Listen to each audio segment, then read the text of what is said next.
Robert Wilson，中國香港賽艇協會嘅永遠榮譽會長。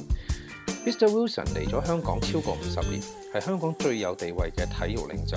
雖然早幾年已經退咗休，仍然熱心發展地區嘅賽艇。喺大嶼山愉景灣嘅海岸賽艇俱樂部，仍然會見到 Mr. Wilson 定期咁樣進行訓練。Yeah, it was good. Yeah, thank you for taking the Balance was good.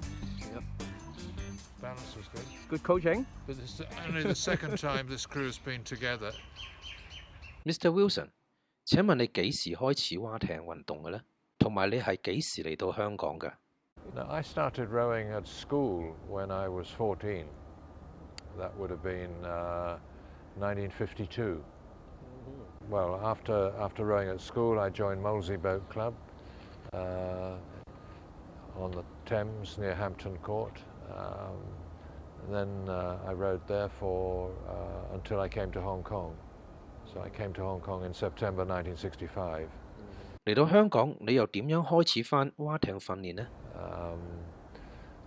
When I came to Hong Kong, I didn't know that there was rowing here, but then I very quickly found that there was rowing at Royal Hong Kong Yacht Club. I mean, the headquarters was at Kellett Island in the harbour, and the rowing section were based at Middle Island. And there was no sailing from Middle Island, so the rowers were there on their own. And very small rowing section. There was a little bit of rowing being done at the VRC, Victoria Recreation Club.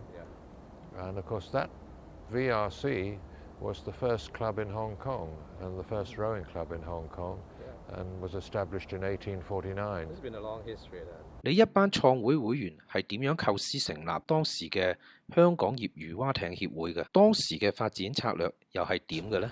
Yes, I think the origin of the Rowing Association, when we were having a conversation at the yacht club, and somebody, maybe me, I'm not sure, suggested that we should do something to make rowing accessible to the general population.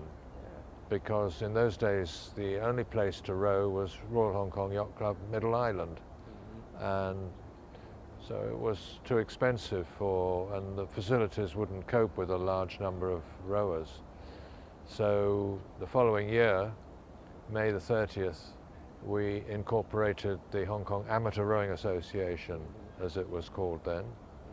We had no boats and we had no money, and but what we did have was enthusiasm, and we had knowledge of how to organize rowing. And we immediately started to organize the Hong Kong Rowing Championships, and we immediately started to publish a magazine called Hong Kong Rowing. And the purpose of this magazine was to promote knowledge of rowing among all the influential people in Hong Kong, people in the government, jockey club stewards, and the local community. And we circulated this magazine. 當時喺沙田首先建成嘅臨時蛙艇中心係點樣爭取建成嘅呢？ Sir David Akers-Jones was the secretary for the New Territories at that time, and he got us a grant of 400,000 Hong Kong dollars, with which we put up a temporary boathouse on the corner of the on the corner of the Fotan Nullah. Mr. Wilson， 你可唔可以簡單講下當年發展蛙艇同爭取建築沙田蛙艇中心嘅背景情況？ In 1983, would have been about 1983, we published a development plan for rowing, proposing construction of district rowing centres.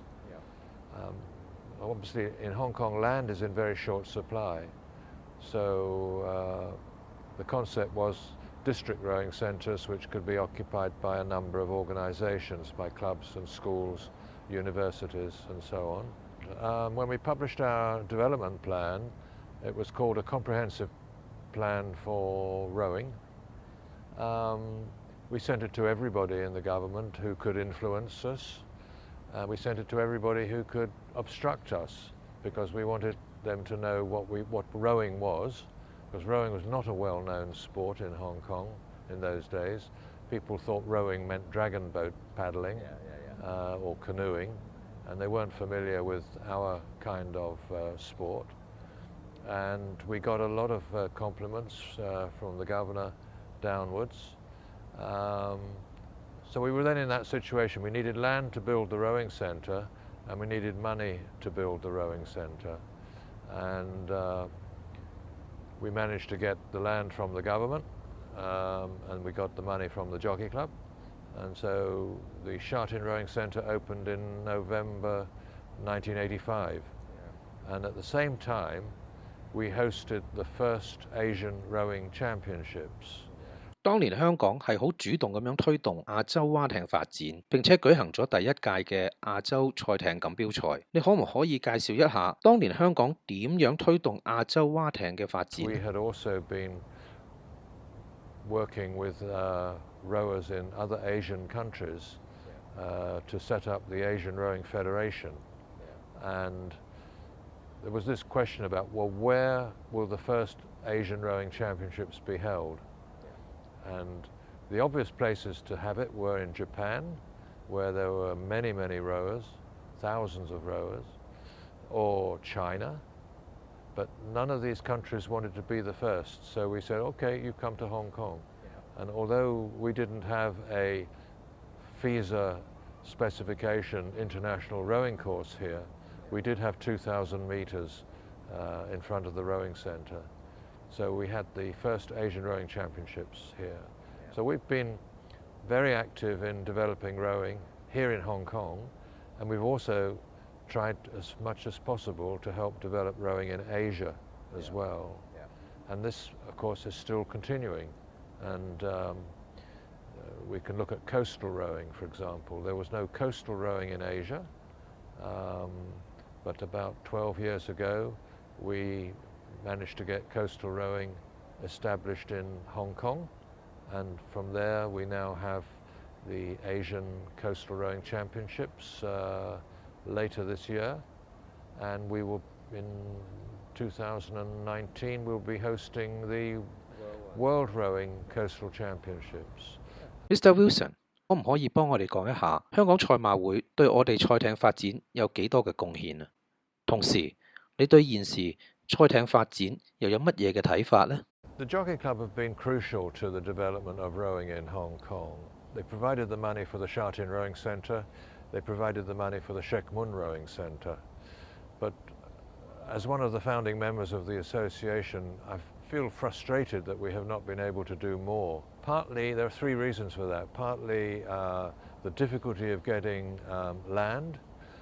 Secondly, the difficulty of getting construction finance. And thirdly, that when we create a new facility, we need our own people there to run it as well.